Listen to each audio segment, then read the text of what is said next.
aadna waa u soo dhaweynaynaa intaa kadib waxaan rabaa wax yar oo dardaarana maadaama aan afkii waalidiinta ku hadlayo inaan ku soo koobo saad ogtihiin waddankeena Soomaaliya burburkii dawladda ku dhacay oo dawlad la'aanta ka dhacday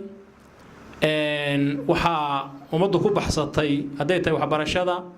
iyo haday tahay ganacsiga iyo haday tahay caafimaadka arrimaha bulshada dhamaantood waxay ku maaratay inuu ka kabanay waa dad shakhsiyaad ah arrimahan oo kaleeto oo waxbarashadu ay ka mid tahay waa arrimihii loogu talagalay inay dadka ka kulayso ama wax ka qabato dawladdu maadaama ay dawladdii meesha ka baxday runtii dad lagu xusuusan karo taariikhda oo shakhsiyaada baa wax ka qabtay oo maalkooda iyo maskaxdooda iyo muruqooda ku bixiyay aad iyo aad bay u mahadsan yihiin marka iyagoo sidaa ay tahay baan waxaan rabnaa in arrintaa lagu daro oo hore loo sii wado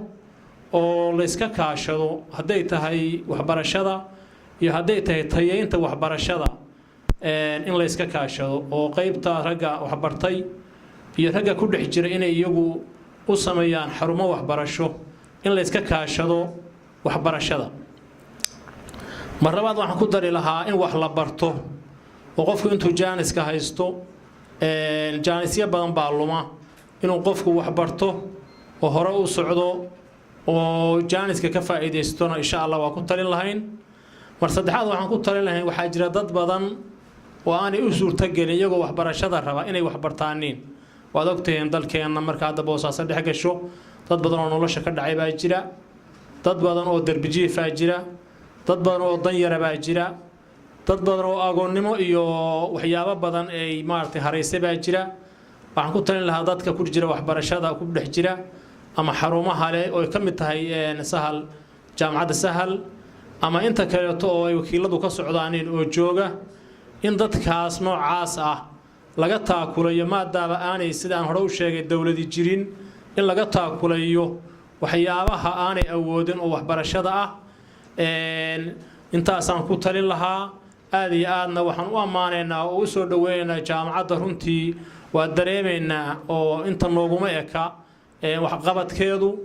inta nooguma eka horumarka ay ka samaysay dalkeena iyo maartay aagan inta nooguma eka ardada ay soo saartay oo hadee dadka waalidiinta iyagoo aanay wax baran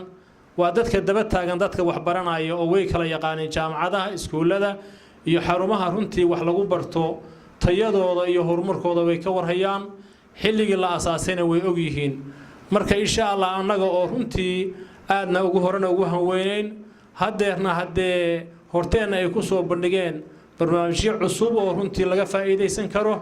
aad iyo aad baan ugu mahad celinaynaa waxaana leenahay Ilaahay subhanahu wa ta'ala hana idin la garab galo maalkiina iyo muruqiina iyo maskaxdiina ha idin barakeeyo